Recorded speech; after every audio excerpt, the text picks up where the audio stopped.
Hola, mi nombre es José Antonio Méndez y os doy la bienvenida a un nuevo episodio de Comentarios desde la Barrera. Supongo que alguno de los habituales de este podcast se estará preguntando el motivo por el que he tardado tanto tiempo en dar señales de vida. Si no me equivoco, creo que ha pasado más de un mes desde el anterior episodio. Y no es que me haya dedicado a la noble tarea de procrastinar, lo cual es algo muy recomendable cuando las musas no acuden en tu auxilio. Pero no se ha tratado de eso, sino de algo mucho más sencillo. Tan sencillo como que una faringitis me ha tenido apartado de los micrófonos cerca de 3 semanas, dejándome la voz bastante tocada, con una carraspera incompatible para grabar. ¿Y el resto del tiempo? Pues bueno, el resto del tiempo, queridos oyentes, efectivamente he estado de vacaciones, lo cual es algo que viene muy bien para el espíritu, aunque no tanto para el bolsillo. Pero bueno, sarna con gusto no pica. Y yendo directos al grano, para el episodio de hoy os he preparado algo distinto de lo que hasta el momento estáis acostumbrados a escuchar en el canal. Hoy os traigo un relato corto. Va sobre periodistas y se desarrolla en los últimos años del franquismo. Espero que os guste y que seáis indulgentes con mi narrativa. Os dejo, por tanto, con el dilema.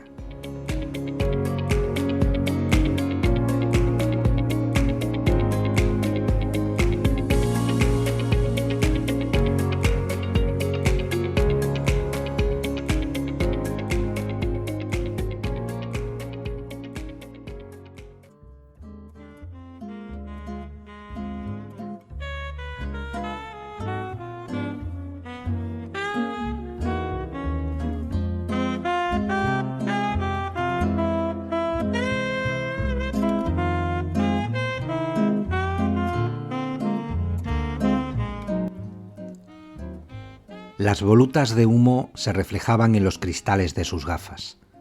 Las miraba con gesto de curiosidad, maravillado por algo tan simple como la perfecta coreografía de aquellas figuritas finas y alargadas que ascendían lentamente para terminar fundiéndose en el torrente de luz que a esas horas de la mañana penetraba por el ventanal que asomaba a la avenida principal. De todo el edificio, ese era, sin lugar a dudas, el mejor despacho. Despacho que Filomeno Antúnez, director del diario La Crónica, recostado sobre el sillón, las manos apoyadas en la nuca, el chaleco desabrochado, las mangas por los codos y la corbata sin anudar, podía asegurar, con conocimiento de causa, que se había ganado por méritos propios. A esas alturas de su carrera no era hombre que se dejase intimidar sin motivo, y sabía calcular con milimétrica precisión cuándo un asunto excedía a su control. Una cosa era mantenerse inflexible en todo lo que atañía a sus principios, y otra muy distinta conducirse de un modo temerario, arriesgando sin ton ni son todo lo que había conseguido hasta entonces. Esa lección la había aprendido algo tarde, pero se la sabía al dedillo. No estaba dispuesto a repetir los errores del pasado, cuando, cegado por la pasión de la bisoñez, estuvo a punto de echar a perder su prometedora carrera profesional. De no haber contado con el apoyo incondicional de don Nazario Montalbán, su primer director, Antúnez habría sido despedido la misma mañana en que 10 años atrás se presentó ante su despacho con una carta de recomendación del secretario del ayuntamiento de su pueblo, en la que se refería que era un joven de buena familia y con las cualidades necesarias para el desempeño del oficio. Pasado un tiempo, Antúnez se enteró, por pura casualidad, de que Segismundo Abadía, que así se llamaba el señor secretario, y don Nazario habían hecho la guerra juntos.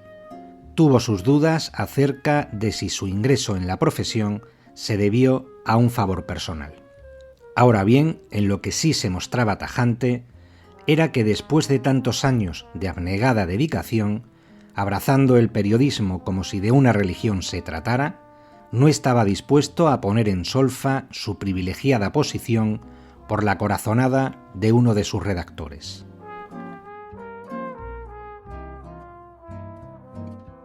El reloj aún no marcaba las 9 de la mañana y, sin embargo, el cenicero rebosaba de colillas a medio consumir.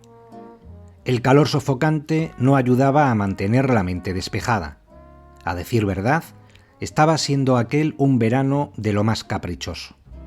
Lo mismo amanecía con temperaturas que amenazaban con reventar el mercurio, que conforme avanzaban las horas, tenía uno que echar mano de alguna chaqueta. Sin embargo, su desasosiego no obedecía a cuestiones climatológicas. Conociendo a Antúnez, no se trataría de nada que tuviera que ver con la tirada del periódico, ni de ninguna nueva demanda por culpa de alguna reseña inoportuna, ni siquiera por la caída de ingresos en publicidad. Esas menudencias no le turbaban en absoluto. Tendría que tratarse, en cambio, de un asunto de mayor envergadura para que Antúnez perdiera la sonrisa que solía lucir invariablemente bajo su poblado mostacho. De esa opinión era también Danilo Olivares, redactor de la sección de Nacional, que contemplaba, desde su propio despacho, cómo su jefe andaba hecho un manojo de nervios, exhalando sin parar bocanadas de humo a las que seguían unos ataques de tos bastante preocupantes. La cosa no pintaba nada bien. Si no lo mataba el tabaco, que era la apuesta más extendida entre la redacción, lo harían los disgustos.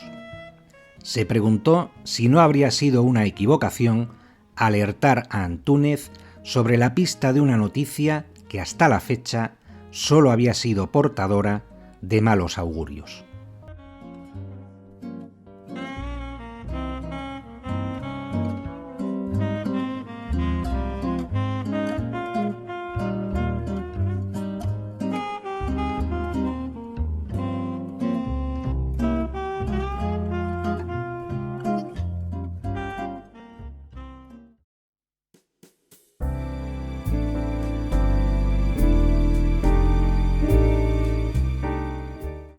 El director consumió la última bocanada con indisimulado placer, como si no hubiera nada mejor en el mundo que llenarse los pulmones de nicotina. Esta vez apuró el pitillo hasta la boquilla y dejó que se apagara entre un mar de pavesas. Esbozó una mueca, recordando las veces que le había prometido a su mujer que dejaría de fumar. Promesas incumplidas, hechas sin la menor convicción, que morían en el mismo instante en que salían de su boca. Sabía que ella no se lo tendría en cuenta. Si una vez le perdonó una infidelidad, con mayor motivo lo haría en lo tocante a un vicio que databa de sus años de noviazgo, cuando ir a un guateque, fumarse un celtas, sorber un gin tonic y bailar al ritmo de los brincos o de Fórmula Quinta implicaba una oda a la libertad y una muestra de rebeldía ante un régimen que se alargaba más de la cuenta. No, definitivamente sus temores tampoco traían causa de desavenencias conyugales.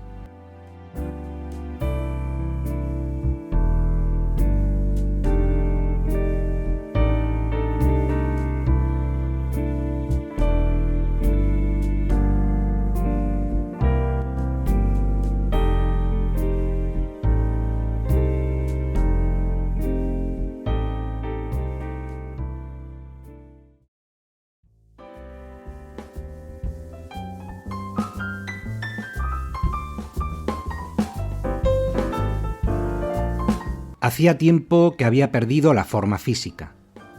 Le costó trabajo incorporarse del asiento. Un orangután habría tenido menos dificultades. Una vez recompuesto, se dedicó a dar círculos alrededor de la mesa, llevándose de cuando en cuando las manos a la cabeza, buscando que la providencia le iluminara en aquella hora crítica.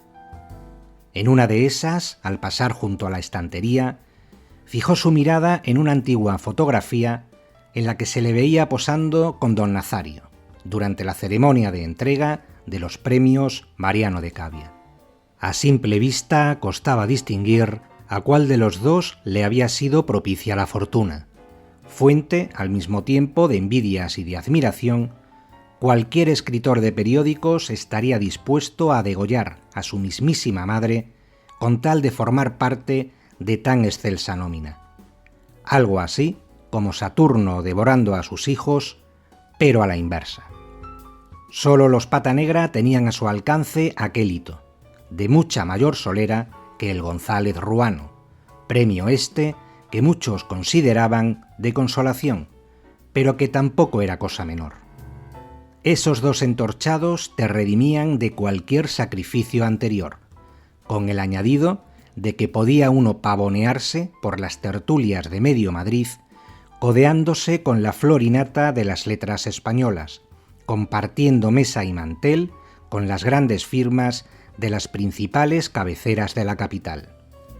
No faltaba quien aprovechaba la ocasión y se las arreglaba para comer y beber de gañote, más aún cuando lo exiguo del jornal no daba abasto para atender como es debido a un estómago agradecido.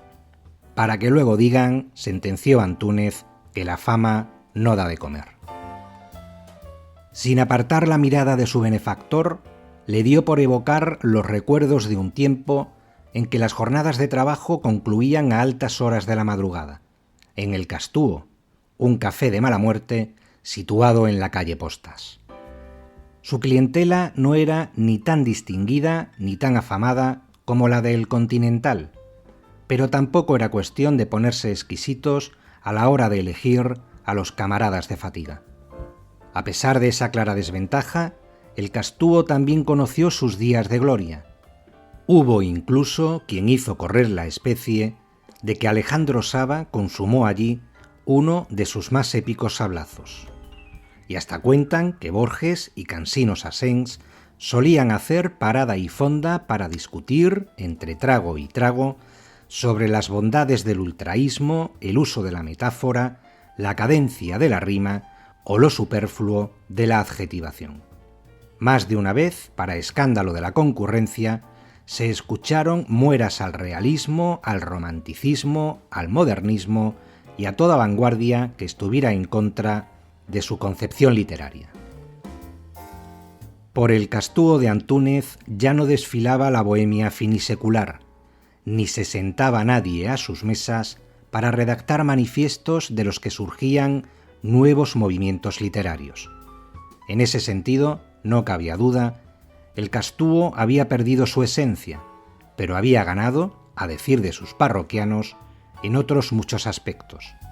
Había, claro está, quien no veía esas mejoras por ninguna parte, enzarzándose entonces en estériles discusiones estéticas sobre la decadencia o no del que fuera considerado como el Parnaso de las letras madrileñas. No, definitivamente, el Castúo de Antúnez no era ni el de Borges ni el de Cansino Sassens. El Castúo de Antúnez olía a conspiración antifranquista y a delirios de grandeza, a ruedo ibérico y a la codorniz, a tabaco negro y a lascivia barata. Por su embaldosado se contoneaban señoronas venidas a menos, en la creencia de que alguno de aquellos pobres desgraciados las sacaría de sus penurias económicas. Salvo que se tratara de la bella Monterde o de Raquel Meller, ni Alejandro Saba, ni Pedro Luis de Gálvez, ni Emilio Carrere se habrían fijado en ellas, más allá de la natural admiración por el porte y elegancia propios del género femenino. Primero, porque la moda jugaba en su contra, con aquella horrible vestimenta que las cubría de arriba a abajo, ocultando el más mínimo resquicio con el que echar a volar la imaginación.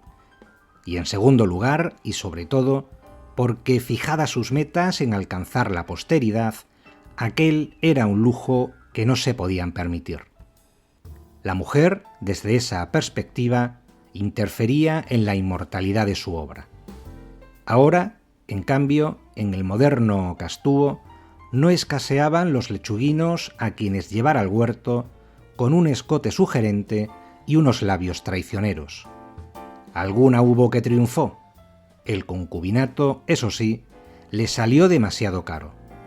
Jamás imaginaron el lastre representado por un intelectual fracasado.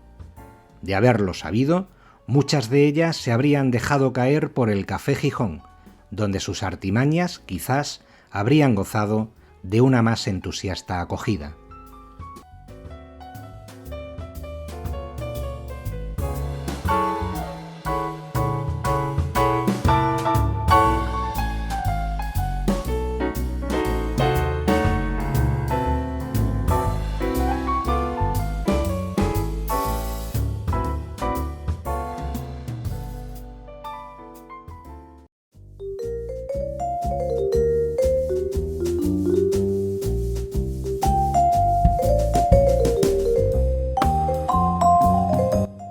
Buenos tiempos, en efecto, concluyó Filomeno Antúnez, una vez hubo recobrado el ánimo ante tal derroche de nostalgia. Tiempos en los que seguir una historia como un sabueso y ver publicado el resultado en primera plana, con tu nombre resplandeciente al pie del titular, era lo máximo a que aspiraba un recién llegado. Tiempos en los que tenías que patear las calles en busca de algo decente que llevara la rotativa, compadreando con los grises, con rateros y con abogados de medio pelo. Normalmente la cuenta quedaba saldada con una copa o un veguero de importación. Tiempos, en fin, en los que uno fantaseaba con correr las aventuras de Kapuscinski, escribir las novelas de Hemingway y hacer las fotos de capa. Durante aquella etapa de iniciación, Antúnez demostró sobradamente su valía como reportero, adquiriendo los rudimentos imprescindibles para que lo tomaran en serio, alardeando de una innata habilidad para esquivar tanto las envidias más o menos soterradas como los halagos descaradamente interesados. Se hizo un nombre en la profesión, hasta el punto de que la cúpula directiva lo propuso para sustituir a don Nazario cuando a éste le llegó el momento de la jubilación. No llevaría ni 3 meses en el puesto cuando Olivares le vino con los detalles de lo que sin duda alguna destruiría tanto la reputación del periódico como sobre todo el prestigio de su antiguo director. Y en esas andaba, devastado por una lucha interior que lo tenía absolutamente agotado. No publicar aquel escándalo supondría claudicar ante sus principios. Hacerlo, por contra, conllevaría su cese inmediato.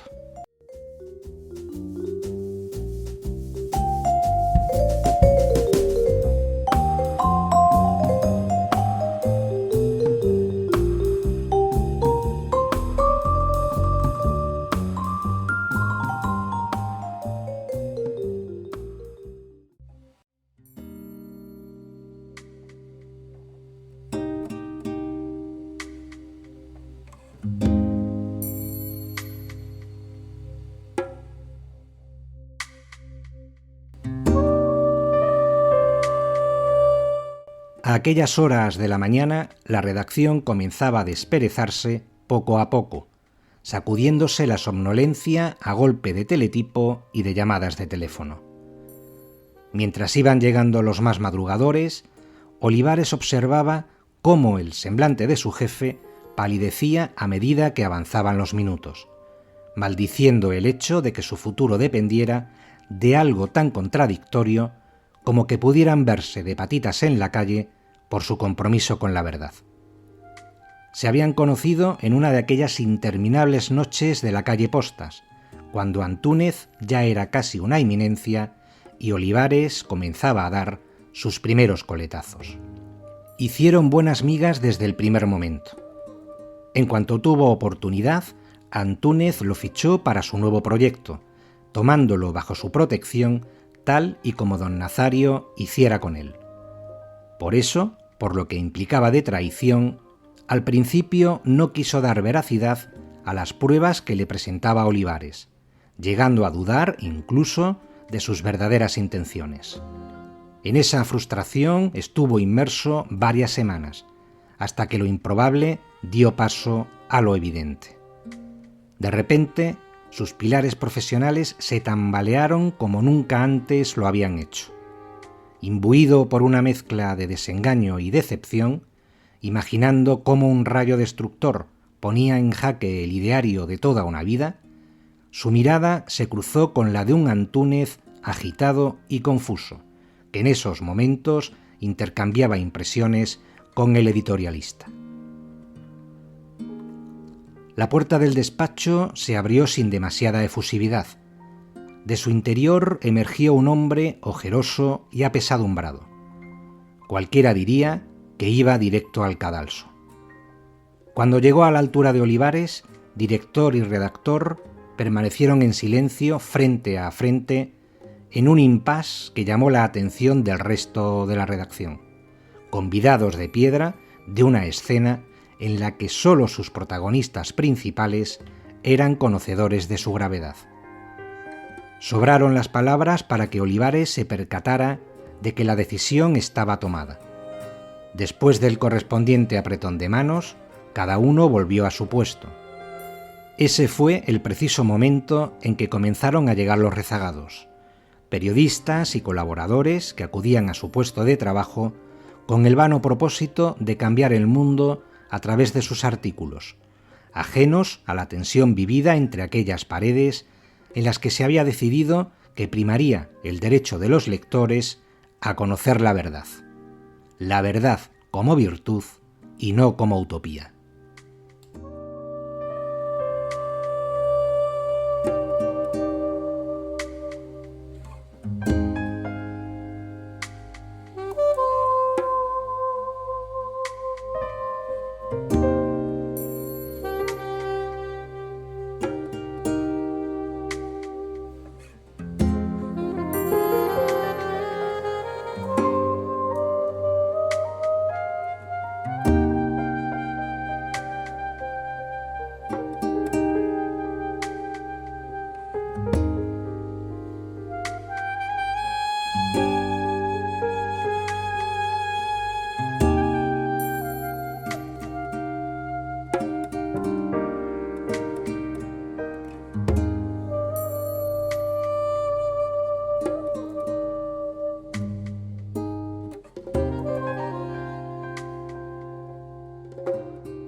Y hasta aquí, queridos oyentes, el episodio de hoy.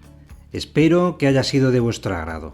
Me despido de vosotros hasta una próxima ocasión, a ver si para entonces el azote veraniego que venimos padeciendo tiene piedad de nosotros y nos da un pequeño respiro, porque los que no tenemos aire acondicionado en casa estamos pasando fatigas.